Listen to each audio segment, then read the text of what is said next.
नमस्कार दोस्तों, स्वागत है आप सभी का एक बार फिर से। आरबीआई असिस्टेंट का मेंस लगा हुआ है, एसबीआई पीओ का मेंस लगा हुआ है। और मेंस की अप्रोच बहुत सारे बच्चों को पता ही नहीं होता है, टू बी ऑनेस्ट। मतलब मैं आपको सच बताऊं तो प्रीलिम्स को जैसा उनको लगता है कि प्रीलिम्स में उन्होंने स्पीड से काम कर लिया, ऐसे ही वो मेंस में काम कर लेंगे। यही आपकी सबसे बड़ी प्रॉब्लम होती है और इसी कारण से मैं अगर सही कहूं तो 90% स्टूडेंट मेंस निकाल ही नहीं पाते हैं। मतलब अगर आपको डिफरेंस नहीं पता है, आपको तरीका नहीं पता है कि किस तरह से आपको मेंस पढ़ना है, तो शायद आपका एग्जाम नहीं निकलेगा। और ये गलतियां मैंने 90% स्टूडेंट्स में देखी हैं। आज मैं आपको उन गलतियों को देखूंगा कि वो बच्चे जो गलती कर रहे हैं और वो बच्चे जो गलती नहीं कर रहे हैं, उनमें क्या डिफरेंस है।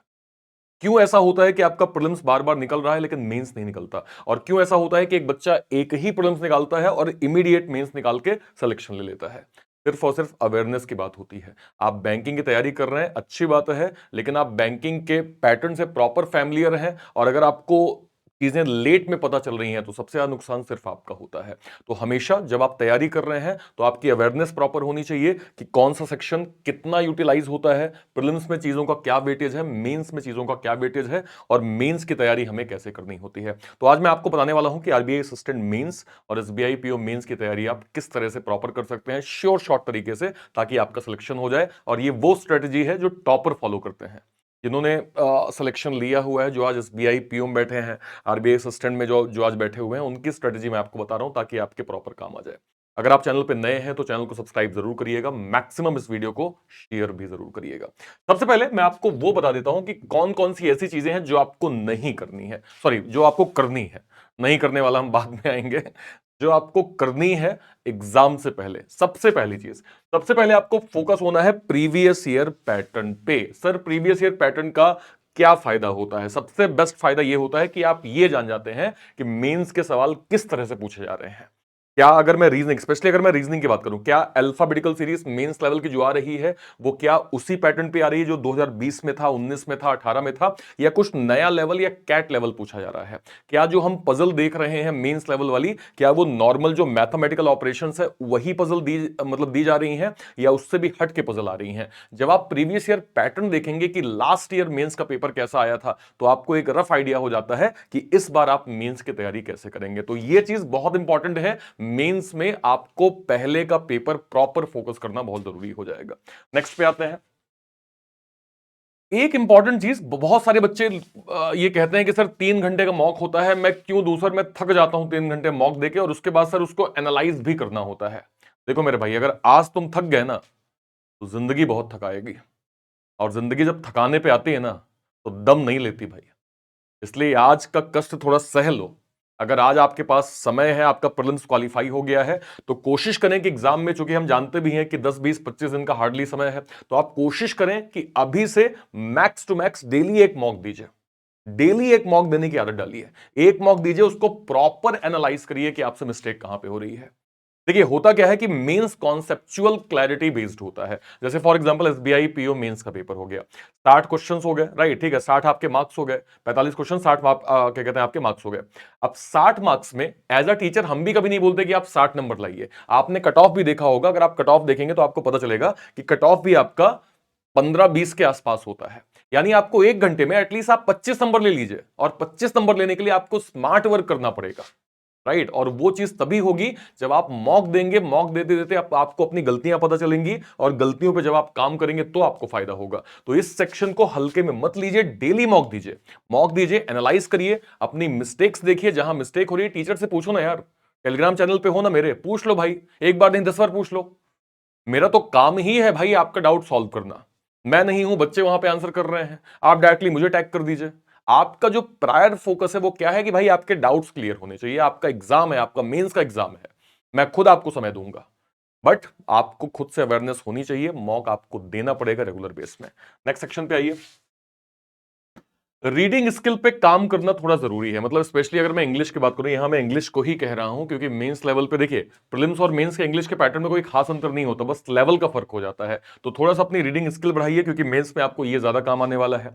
आपको लंबे लंबे पैरा जो है वो अच्छे खासे मिलने वाले हैं मेंस में। तो प्रीलिम्स जो कि आपने क्वालिफाई कर लिया है, मतलब आपकी इंग्लिश तो ठीक है, थोड़ा सा इसको अपग्रेड कर लीजिए, जिसका फायदा आपको मेंस में मिलेगा। न्यूज़पेपर आप पढ़ सकते हैं, राइट, ठीक है, कोई नॉवेल आप पढ़ सकते हैं जो आपको लगता है कि आपके अकॉर्डिंग ठीक है, मतलब वो इंग्लिश पे हो। इट्स बेटर कि फिलहाल अभी आप अगर कुछ इंग्लिश में पढ़ रहे हैं तो जो आपका एक तो न्यूज़पेपर आप पढ़ते हैं तो नो डाउट आपका इंग्लिश फायदा करता है, जीए आपका फायदा करता है। ऐसे ही अगर आप कुछ जीए पढ़ रहे हैं तो कोशिश करें कि आप जीए सेक्शन में इकोनॉमिक न्यूज़ आप पढ़ लीजिए, है ना? उसका जो भी आर्टिकल आप पढ़ते हैं वो आपको जीए में भी काम आ जाएगा और इंग्लिश की जो रीडिंग स्पीड है वो आपकी प्रॉपर तो बढ़ी जाएगी। तो रीडिंग स्किल पे काम करिए, ये आपके मेंस में फायदा करेगा। नेक्स्ट पे आते हैं, make your own target and achieve it.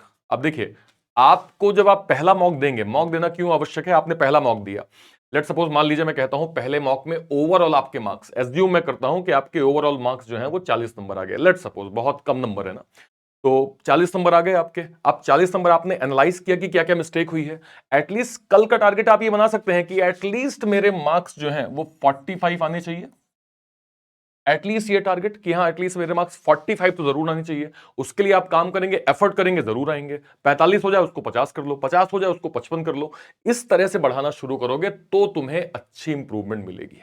जैसे फॉर एग्जांपल अगर मैं कहूं रीजनिंग का सेक्शन टफ होता है, एसबीआईपीओ में हार्ड आता है। अब मैं कहूं आपने पेपर दिया और पेपर देके आपके मार्क्स 10 आए, मतलब बहुत ही खतरनाक पेपर था। तो जब आप एनालाइज करेंगे, जब आप अगला मॉक देंगे तो एटलीस्ट ये टारगेट आप बना सकते हैं कि आज मेरे 10 आए हैं, अगले मॉक में मेरे एटलीस्ट 12 मार्क्स तो जरूर आने चाहिए। छोटे छोटे मतलब टारगेट बनाइए, लेकिन उसको ऐसे बनाइए कि हाँ वो अचीव हो जाए। जब आपको अचीवमेंट मिलेगी ना तो वो सेंस ऑफ अचीवमेंट की एक जो खुशी होती है ना वो अलग होती है। वो आपको एक्स्ट्रा कॉन्फिडेंस देगा आपकी तैयारी में। तो आप छोटे छोटे टारगेट बनाइए, लेकिन उसको कोशिश करें कि पूरे जरूर कर लें, है ना? मतलब ऐसा कोई टारगेट नहीं कि 10 नंबर आप पा रहे हैं तो अगले मॉक में मेरे सीधे नंबर 40 आ जाए, है ना? जो कि हो सकता है पॉसिबल ना हो, पॉसिबल हो भी लेकिन ज्यादा चांसेस हैं कि नहीं होंगे। तो वो टारगेट आप बनाएं जो अचीव आप कर सकते हैं, इससे आपका कॉन्फिडेंस बढ़ेगा। नेक्स्ट पे आइए, प्रिपेयर करंट अफेयर। देखो ये बहुत इंपॉर्टेंट सेक्शन है, मतलब इसको मैं क्या बोलूं यार, 40 आपके क्वेश्चंस होते हैं, कहीं 40 हो गया, कहीं 50 हो गया। मतलब बना तो ठीक है ना? नहीं तो फिर जो है वो खतरनाक हो जाएगा, है ना? चला तो चांद तक, नहीं तो रात तक, बस यही चीजें होती हैं। तो इट्स बेटर कि आप करंट अफेयर से जो भी आपके टोर्नेडो वगैरह क्या कहते हैं आते हैं, टोर्नेडो का कंटेंट आता है, पीडब्ल्यू में आप जाएंगे, यहाँ पे आपको नोट्स मिल जाएगा जीए का, राइट? ठीक है, तो आप उसको प्रॉपर प्रिपेयर कर सकते हैं। 6 महीने का करंट अफेयर जहां भी आपको डिटेल नोटबुक मिल रही है आप उससे पढ़ लीजिए, लेकिन करंट अफेयर आप तैयार करिए, बहुत इंपॉर्टेंट रोल प्ले करता है करंट अफेयर। मतलब आप ये समझिए कि मेंस में 40 नंबर है, सोचिए अगर आपके 30 नंबर भी सही हो गए तो कितने अच्छे मार्क्स आपको मेंस में मिल जाएंगे। इट्स ऑल अबाउट कि आपके मेंस में नंबर कितने हैं, राइट? ठीक है, और वो जीए एक इंपॉर्टेंट सेक्शन है मेंस में आपको नंबर दिलवाने में। तो जीए को बिल्कुल भी हल्के मत लीजिएगा। डेली जो सेक्शनल क्विजेस होते हैं पीडब्ल्यू ऐप में, आप उसको दे सकते हैं। अपार्ट फ्रॉम दिस नोट से आप पढ़ाई करिए। सुबह 8 क्या कहते हैं 7 बजे जो करंट अफेयर क्या कहते हैं करंट अफेयर चल रहा है उसको आप पढ़ लीजिए, है ना? जहां भी वीकली एमसीक्यूज चलता है उसको आप पढ़ लीजिए। इससे आपका नॉलेज जो है वो इनहेंस ही होगा, जो आपके एग्जाम में बहुत फायदा करेगा। ठीक है, नेक्स्ट पे आते हैं। ये आपको करना है, मतलब काम तो आपको करना है, लेकिन थोड़ा कॉन्फिडेंट रहना है, मतलब रिलैक्स। आपका रूटीन सेट होना चाहिए। ऐसा नहीं कि टेंशन के मारे आप 24 घंटे पढ़ रहे हैं। रूटीन सेट कर लो, राइट? जैसे फॉर एग्जांपल कि भाई मुझे सुबह 6 बजे पढ़ना है, 6 से इतना ये इतना ये इतना ये, फिर दोपहर में इतना नैप लेना है, इसके बाद वापस पढ़ाई करनी है। और एक एटलीस्ट इतना टाइम होना चाहिए आपके पास, 8 से मतलब 10 घंटे का, जहां पे आप रिलैक्स होकर सो सकें। मतलब एटलीस्ट 8 घंटे का शेड्यूल अपने लिए जरूर बनाइएगा, जहां पे आप आराम कर सकें, फ्री माइंड हो सके, और फिलहाल किसी भी डिस्ट्रैक्शन में उलझने की जरूरत नहीं है। ठीक है, ओके, नेक्स्ट पे आते हैं। ब्रेक्स आपको लेना पड़ेगा। वही मैंने कहा कि एक रूटीन आप ऐसा बना लीजिए जहां पे आपका रूटीन सेट हो के देखो, क्योंकि मेंस में थोड़ा सा समय लगता है, जहां जहां हाई लेवल कंटेंट होता है तो दिमाग को भी बहुत काम करना पड़ता है। तो इट्स इंपॉर्टेंट कि आपको बीच में ब्रेक और रिलैक्स भी चाहिए। तो कोशिश करें कि आप जितना भी जो भी टाइम स्लॉट आपने बनाया हुआ है उसमें बीच बीच में थोड़ा रिलैक्स माइंड आपका होना चाहिए, जहां पे आप आराम कर सकें, नैप ले सकें, जो कि आपको वापस एनर्जी देगा, तो वो आपको फायदा ही करेगा। तो ब्रेक भी आपके लिए जरूरी है। ठीक है, नेक्स्ट पे आते हैं। अब कौन सी चीजें आपको नहीं करनी है एग्जाम से पहले, कौन कौन सी चीजें आपको अवॉइड करनी है, उसको एक बार समझ लेते हैं। Number first, don'ts during exam. If it's difficult for you, मतलब सिंपल मैं कहूं, अगर कोई क्वेश्चन आपको टाइम लग रहा है, जैसे प्रीलिम्स में आप करते थे कि भाई प्रीलिम्स में आपने देखा कि क्वेश्चन आपको प्रॉब्लमेटिक दिख रहा है, समय लग रहा है, इमीडिएट छोड़ दीजिए। अभी पहले आपको वो क्वेश्चन, क्योंकि मेंस में आपको नंबर्स चुराने हैं, मेंस के नंबर काउंट होते हैं, प्रीलिम्स के नंबर काउंट नहीं होते, लेकिन मेंस के नंबर काउंट होते हैं। तो कोई भी चीज अगर आपको इमीडिएट डिफिकल्ट लग रही है, जहां पे समय लग रहा है, इमीडिएट छोड़ के आप अगला क्वेश्चन तुरंत करिए। ठीक है, नेक्स्ट पे आते हैं। आपको जब नेक्स्ट क्वेश्चन में जाना है तो एक चीज ध्यान रखिएगा, ये दिमाग में हो कि मेरे पास बाद में समय रहेगा ताकि मैं एक बार दोबारा इस क्वेश्चन को विजिट कर लूं। क्या मैं अभी कर सकता हूं? क्या लेट सपोज मान लीजिए आपने ट्राई किया, पहला क्वेश्चन आपसे नहीं बना, आप अगले क्वेश्चन में चले गए, सबको आप ट्राई कर रहे हैं। अगर लास्ट में आपके पास टाइम बनेगा तो जरूर एक बार पहले क्वेश्चन पे वापस जाइए। समय जब मिलता है और जब आपके बाकी क्वेश्चन हो जाते हैं तो साइकोलॉजिकल वे में आपको कॉन्फिडेंस मिलता है। इससे जब आप फर्स्ट क्वेश्चन को करने जाएंगे ना तो आपको अपने आप लगेगा कि यार नहीं यार, एक बार वापस ट्राई करते हैं, शायद हो जाए। और फिर जब आप ट्राई करते हैं, क्या पता वहां पे आपके कॉन्सेप्ट मैच कर जाएं। तो एक बार रिविजिट जरूर कर लीजिए सारे क्वेश्चन करने के बाद। ठीक है, नेक्स्ट सेक्शन क्या लिखा है? Overall cut off and sectional cut off, ये आपका डिफर हो सकता है। जैसे मैं यहाँ पे एसबीआई और आरबीआई की दोनों की बात कर रहा हूँ, राइट? ठीक है, तो ये चीज भी आपको ध्यान में रखनी है कि भाई क्या इसमें ओवरऑल और सेक्शनल कट ऑफ है क्या। वैसे तो आपको प्रॉपर फोकस करना है ओवरऑल कट ऑफ में, और आप कोशिश करिए कि आपके मैक्सिमम मार्क्स पर सेक्शन में बन जाए। पर सेक्शन में आपको नंबर चुराने हैं, ध्यान रखिएगा। मतलब आपका साइकी ये होना चाहिए कि देखो सिलॉक का क्वेश्चन मिला है तो ये 3 क्वेश्चन के कॉन्सेप्ट समझ में आ गए मुझे, तो ये जल्दी जल्दी मैं कर लेता हूं, मेरा 3 क्वेश्चन तो डन हो गया, 3 नंबर डन हो गया मेरा। तो ऐसे ऐसे नंबर चुराएंगे तो ये आपको कॉन्फिडेंस देता जाएगा, राइट? ठीक है, और एटलीस्ट अगर आप 60 में से 20 25 30 नंबर, 30 नंबर तो बहुत ज्यादा मैंने बोल दिया, राइट? ठीक है, बट 25 30 अगर आप कर लेते हैं तो आपको आपके लिए बेस्ट पार्ट होगा, अच्छा स्कोर माना जाएगा, और वो आपको ओवरऑल नंबर्स में काफी फायदा करेगा। ठीक है, नेक्स्ट पे आते हैं। If you find section difficult, ठीक है ठीक है, क्वेश्चन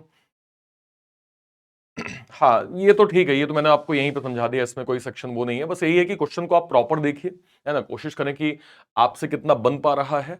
और अगर आपको ठीक लग रहा है, समझ में आ रहा है क्वेश्चन अच्छे से, स्पेशली मैथ और रीजनिंग का, हमेशा कोशिश करें क्वेश्चन समझें क्या बोलना चाह रहा है। मेंस में तो और ये परेशान करता है, कहना क्या चाह रहा है, समझाना क्या चाह रहा है, और आपको सॉल्व कैसे करना है, उसके लिए टाइम लेके आपको क्वेश्चन प्रॉपर तो पढ़ना ही पड़ेगा। ठीक है, ओके, नेक्स्ट पे आते हैं। ये तो ठीक है, कूल तो रहना ही है यार, मतलब कूल रहोगे तभी काम काम बनेगा आपका, राइट? ठीक है, कंसंट्रेशन बहुत जरूरी है। कंसंट्रेशन तभी होगा, देखो कंसंट्रेशन कब बनता है, जब आप कॉन्फिडेंट होते हैं अपने सेक्शन में। और सेक्शन में कॉन्फिडेंस कैसे होते हैं, जब आप मैक्सिमम प्रैक्टिस कर लेते हैं, राइट? ठीक है, मैक्सिमम प्रैक्टिस अगर आपकी है, आपने रेगुलर मॉक दिया है, मॉक को एनालाइज किया है, अपनी मिस्टेक्स आपने देखी है, मिस्टेक को समझा है, क्या क्या हमसे गलतियां हुई हैं, क्या क्या अभी चीजें और ओवरकम करनी है, तो ये आपको कॉन्फिडेंस देगा। और जितना कॉन्फिडेंट आप होते जाएंगे, डिस्ट्रैक्शन कम से कम आएगा, राइट? ठीक है, तो पूरे कंसंट्रेशन के साथ आप पेपर दीजिए, किसी भी सेकेंडरी चीज पे थॉट मत लगाइए, ये आपके लिए बहुत जरूरी चीज मैं आपको बता रहा हूं, राइट? ठीक है, यही मैंने नीचे यही कहा कि इसके लिए बिल्ड करने के लिए आपको फुल एंड मॉक टेस्ट देना पड़ेगा, दैट्स इट। ओके, ठीक है, एक क्वेश्चन में आपको स्टिक नहीं रहना है, ये डिटेल मैंने आपको प्रॉपर्ली बताई दी है। ओके, ठीक है, general awareness for the last time, this section needs a regular preparation and not a overnight preparation. Daily make notes of current affairs and keep monthly capsule just for revision purpose for the last time. मतलब आपको ये समझना पड़ेगा कि regular practice बहुत important है। अब let suppose मान लीजिए सर मेरी प्रैक्टिस नहीं है, मैं क्या करूं? तो आप ये कर सकते हैं फिलहाल कि जो भी आपके पास 6 महीने की बुकलेट मिल जाए, 6 महीने का कहीं से आपको टोर्नेडो का नोट्स मिल जाए, आप उस नोट्स को रेगुलर रिवाइज करिए, रेगुलर रिवाइज करिए। मतलब आपने देखा होगा कि बहुत सारी ऑर्गेनाइजेशन जो है, चाहे पीडब्ल्यू है या कोई भी है, वो आपको नोट्स दे देते हैं कि भाई ये आपका 6 महीने का है, ये 8 महीने का है, ये आपका पूरा एमसीक्यूज है, इसको आप पढ़ लीजिए। तो एक बार अच्छे से थरली गो थ्रू करिए, और कोशिश करें डेली टाइम निकालें एटलीस्ट 1 से 2 घंटे उसको रीड करने के लिए। जितना आप रीड करते जाएंगे आपके माइंड में वो बनता जाएगा। तो 1 से 2 घंटे फिलहाल के टाइम पे, अगर आपका एग्जाम आने वाला है तो आपको प्रॉपर यहां पे देना पड़ेगा, ताकि आपके दिमाग में वो टाइमली रिकॉल होता रहे। करंट अफेयर इंपॉर्टेंट सेक्शन है, 40 क्वेश्चन, लेट सपोज एज्यूम मैं कर रहा हूं 40 क्वेश्चन अगर हैं, और अगर आपके 28 30 भी बन जाते हैं तो 30 नंबर बहुत है यार। मतलब 30 प्लस, अगर आप 35 प्लस कर रहे हो फिर तो वेल इनफ है, बट अगर आप 30 प्लस भी स्कोर कर रहे हो तो 30 प्लस बहुत अच्छा स्कोर है जनरल अवेयरनेस में। ठीक है, ओके, नेक्स्ट पे आते हैं। इंग्लिश सब्जेक्ट को आपको इग्नोर बिल्कुल नहीं करना है, क्योंकि ये पहली चीज, अगर आपका कॉन्सेप्ट अच्छा है तो ये सबसे स्कोरिंग टॉपिक होता है आफ्टर जनरल अवेयरनेस, तो आपको इसको इग्नोर नहीं करना है। जो मैंने आपको स्किल बताई है कि रीडिंग स्किल आपको यहां भी प्रॉपर मेंटेन करनी है ना, मैक्सिमम स्किल पे काम करिए, क्योंकि अगर आपका बेसिक, क्योंकि आप प्रीलिम्स क्वालिफाई करके आए हैं तो कॉन्सेप्ट तो आपका क्लियर ही है, इसमें कोई दो राय नहीं है। स्किल थोड़ा पढ़ने की बढ़ा लीजिए, ठीक है, और हायर लेवल पैटर्न जो भी आपके फिल इन द ब्लैंक्स हो गए या फिर पैराजंबल हो गया, सेंटेंस रीअरेंजमेंट हो गया, इसका कॉन्सेप्ट आप देख लीजिए कि मीन्स में कैसे आ रहे हैं, है ना। एक बार आप कंटेंट लेवल से फैमिलियर हो जाएंगे तो आपको उतना परेशानी मेंस में नहीं आएगी। ठीक है, नेक्स्ट पे आते हैं। रॉन्ग क्वेश्चन, देखिए ये मैं जरूर कहूंगा, रॉन्ग क्वेश्चन का मतलब क्या होता है कि भाई मैंने कोई एक ऐसा क्वेश्चन जो मुझसे बन नहीं रहा है लेकिन फिर भी मैं ट्राई करने की कोशिश कर रहा हूं, ये गलत चीज है। आप जब भी मेंस का पेपर कर रहे हैं तो सबसे पहले आप वो सेक्शन जरूर टच करिए जो आपसे हो रहे हैं। आपका यहां पे प्रायरली काम क्या है? मार्क्स चुराना, नंबर गेन करना आपका प्रायरली काम है। उसके लिए सबसे पहले वो चीजें जो आपसे हो जा रही हैं। तो सही क्वेश्चन चूज करना बहुत इंपॉर्टेंट है, और कौन से क्वेश्चन को छोड़ना है ये भी आपको बहुत अच्छे से आना चाहिए, राइट? ठीक है, तो इसके लिए मॉक टेस्ट आप जब लगातार देंगे तो आप समझेंगे कि कौन कौन सा क्वेश्चन मुझे पकड़ के उसके नंबर जो है वो गेन करने हैं, और कौन सा क्वेश्चन इमीडिएट बेस पे लीव करना है। ठीक है, ये दोनों चीजें आपको फायदा देंगे। नेक्स्ट पे आते हैं। बस खत्म हो गया। चलिए, बहुत बहुत धन्यवाद, बहुत बहुत शुभकामनाएं आप सभी को। तो मेंस के लिए आप सभी के लिए बहुत बहुत शुभकामनाएं। अच्छे से अपना पेपर दीजिए, चाहे वो आरबीआई असिस्टेंट मेंस हो या फिर बीआई पीओ मेंस हो। मुझे उम्मीद है कि दिए गए टिप्स को अगर आप फॉलो करेंगे प्रॉपर तो आपका सिलेक्शन जरूर होगा। मेंस कोई हवा नहीं है, पहली चीज मैं कह दूं। बहुत हार्ड एंड फास्ट इसमें कुछ रूल नहीं लगता है। जैसे आप प्रीलिम्स करके आए हैं बस वैसे ही आप मेंस कर लेंगे। बस डिफरेंस आप समझ जाओ, प्रीलिम्स स्पीड पे काम करने वाली चीज होती है, मेंस कॉन्सेप्ट पे काम करने वाली चीज होती है। मेंस में आपको नंबर चुराने होते हैं और प्रीलिम्स में आपको मैक्सिमम नंबर गेन जो है वो गेन करने होते हैं, जस्ट बिकॉज कि आपका बेसिक कॉन्सेप्ट क्लियर है, और कॉन्सेप्ट वाले क्वेश्चन वो बहुत बेसिक के पूछता है तो आप नंबर गेन कर लेते हैं। मेंस में आपका कॉन्सेप्ट हाई हो जाता है तो आपको चुन चुन के नंबर जो है वो निकालने होते हैं। बहुत बहुत शुभकामनाएं। कहीं कोई डाउट होगा कमेंट सेक्शन में अपनी बात जरूर रखिएगा। फिलहाल के लिए सेशन को अभी इतना ही रखते हैं। Till then bye bye, thank you so much, जय हिंद, थैंक यू।